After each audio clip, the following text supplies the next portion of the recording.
Welcome to the AfroCentric Woman, where our mission is to inspire Black women to heal core wounds and embrace a luxurious and abundant lifestyle. Thank you for joining me. Let's talk, sis. Hey, y'all. Hey, welcome to the AfroCentric Woman. I want to come on here and give some updates and let you know how my date went with the Filipino guy. It went really good. Well, really good is a stretch. It went good enough. That's more accurate. It went good enough. One thing that I can definitely say is that, I've seen this across the board. Guys lie about their age, and they usually start doing that around 38 or so. Sometimes even younger, just depending on, how they're moving around. But yeah, they start lying about their age. We had lunch today at a nice restaurant. He was just going on and on about how nice the restaurant was. And because I'm the one who suggested that restaurant, and he thought that I made a good choice. He really enjoyed his food. Okay, so I would say he's a little bit socially awkward, but I typically can do okay with socially awkward guys because I'm a decent conversationalist. So I can keep the conversation going even if they're kind of awkward, which he was. So I did have to do a little bit of conversation heavy lifting at the beginning. But it's okay. Just asking a lot of questions, very upbeat, light questions, nothing too drama filled or annoying, but just something that's invokes a good time. So that's kind of how the beginning. And then once he kind of got comfortable with the date, he asked me well, he was mentioning about like my age, and he was like, well, do I look like my pictures? Like, why did you swipe on me? Like, what else was he asking? Do I look older than my age? And I was like, he asked me that a couple of times, and I said, so you're older than your age. He told me he was 48. I said, you're older than what you put, right? And he didn't answer, and I was like, it's okay. I'm fine with it. Just, let me know. He was like, well, just maybe add 2 years. I would probably add about 7, or rather, yeah, I'd probably add about 7. I think he's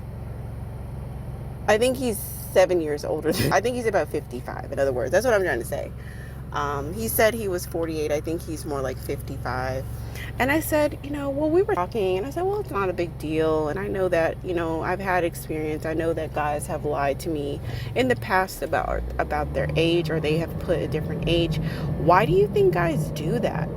And he said, well, when, guys will usually make themselves a little bit younger because we're trying to get younger women.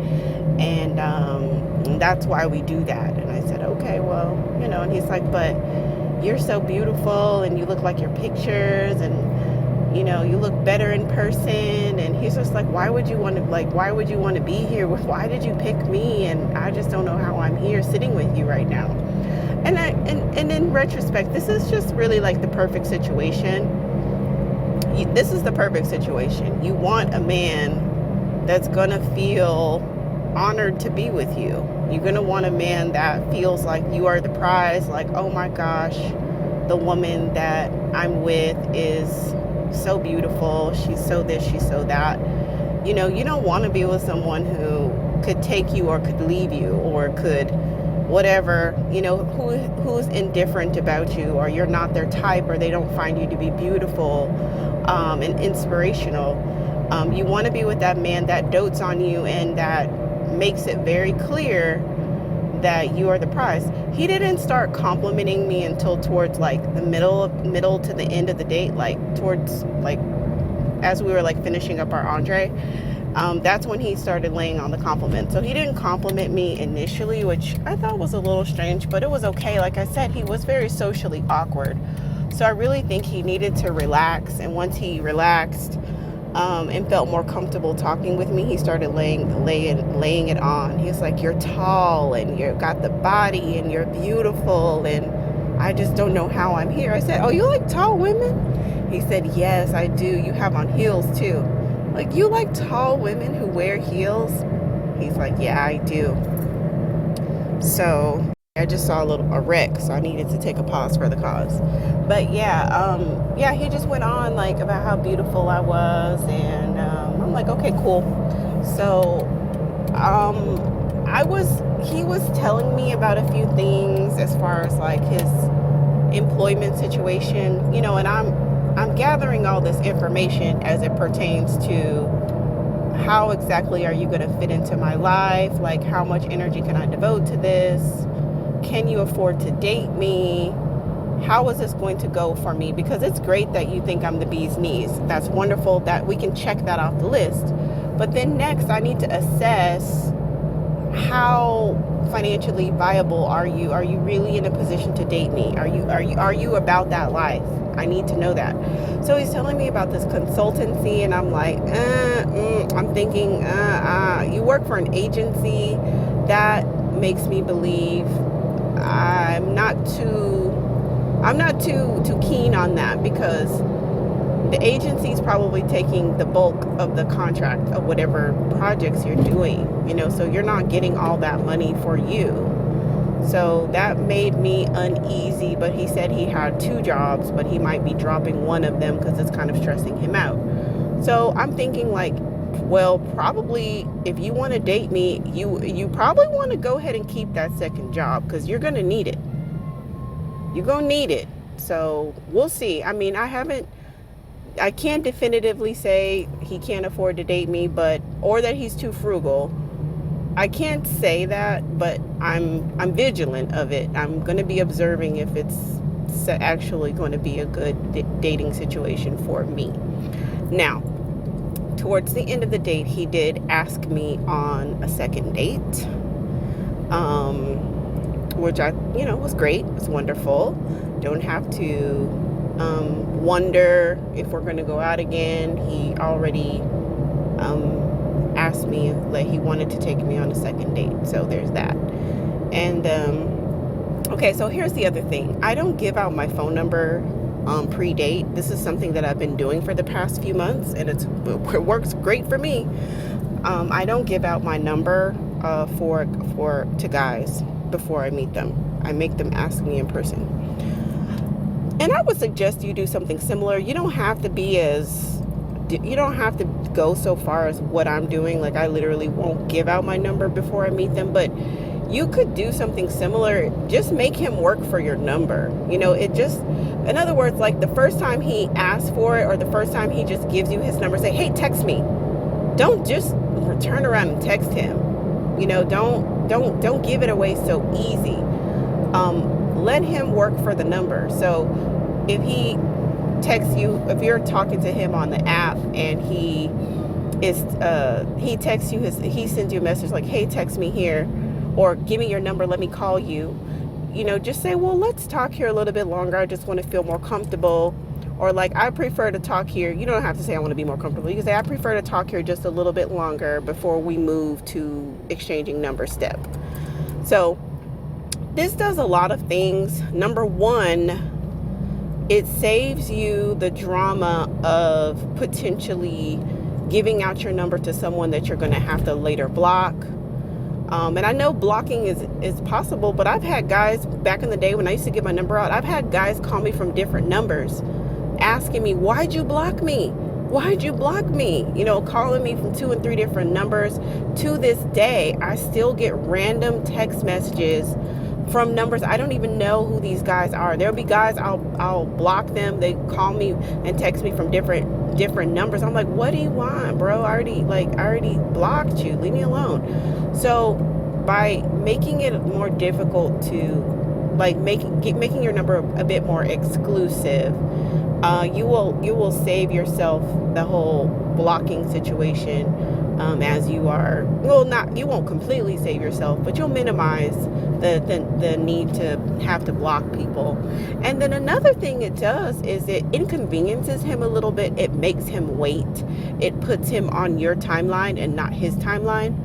So if he's not willing to wait a few days for your phone number, or if he's not willing to invest energy into communicating with you in a way that you prefer, it's probably not going to be a good target, right? So how are you going to think that that's going to be a potential dating partner, or somebody who could down the line be a good relationship partner if he isn't even willing to wait a couple of days for your number? So it's kind of like a bit of a vetting tool to see his interest, to see his ability to make you feel comfortable, his ability to not rush you or push you to do something that you don't feel comfortable with, by just simply asking him, putting some stipulations behind getting your number. And so on my date today, he said, so you said that he said, well, you said that I could get your number in person. And I said, yes, I did say that you could ask. I said, if you ask me for my number, I'll give it to you in person. And he was like, okay, well, that's what we're doing. And I said, oh, that's how you ask for my number? And he's like, well, what do you want me to do? I said, maybe ask me. And I'm like laughing. And he's like, okay, may I have your number? I said, yes, you can. Text me. I said, no, just open up your phone. I'm going to tell it to you right now. And I gave him my number.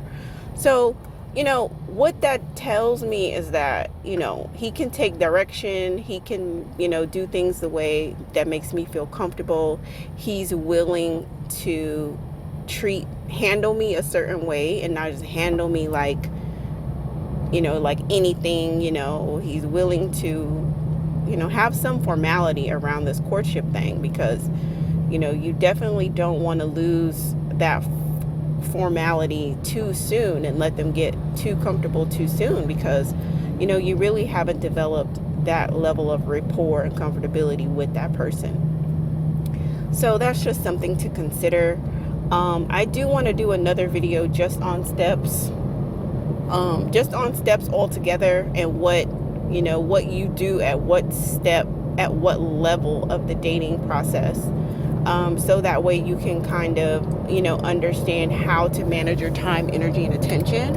And so the precursor to understanding how to manage your time, attention, and affection is going to be really how you value it. And it's very important as a precursor to organizing your time, energy, and attention and affection is knowing it's valuable, putting value on it, and knowing that it's something that they covet. Yes, they covet the physical connection, but there's other things about you as a woman that they covet, and they want you around. They want your attention. So once you really know how valuable it is, it will help you manage that very, very, very valuable resource. So you don't squander it, and you don't invest it poorly, that you invest your time, attention, and affection into lucrative situations for yourself, and things that are going to be beneficial to you.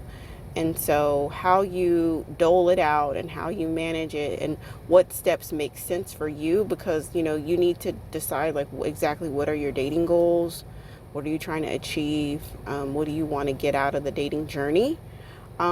This channel is more so focused on the journey. It's not really focused so much on the destination. So, because people are heading in different directions. Some people are heading for marriage. Some people are heading for companionship. Some people are heading for a good time. So, regardless of where you might end up, it's very important that you have a lot of fun along the way, and that dating doesn't devastate you.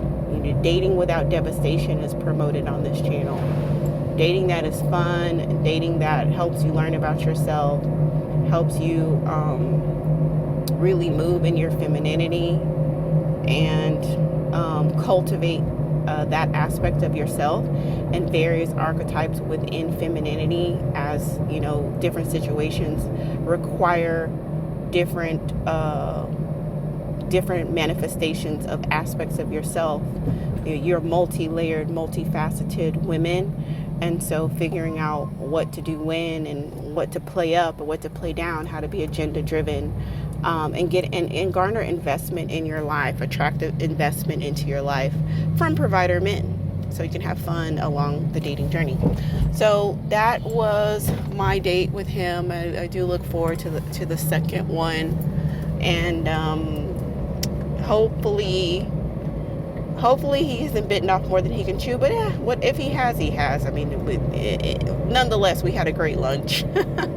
So there's absolutely, nothing lost with that. It's all good. So definitely tell me your thoughts. How are you doing with how are your dates going? How's it going with giving out your number? Do you feel comfortable with that? Or when do you do that? And what do you do to vet your guys, or try to help see if they're willing to put energy into you and effort into you from the very beginning? Do you do that? Do guys lie about their age to you too? How do you handle that? Yeah, I'd love to hear your comments. I'd love to read your comments, and look forward to connecting with you all. Okay, thank you. Please like, subscribe, and please share. Thank you. I appreciate you. Thank you so much for sharing your time and attention with the AfroCentric woman. Special gratitude to our subscribers. If you'd like to stay connected with this channel and you haven't subscribed yet, please do so by hitting the subscribe button and the notification bell. If you like this content, please hit the like button. If you have any comments or thoughts about the content shared, please drop down into the comment section and let us know. Remember, you are worthy, you are enough, you are unique, and you are lovable. And I appreciate you.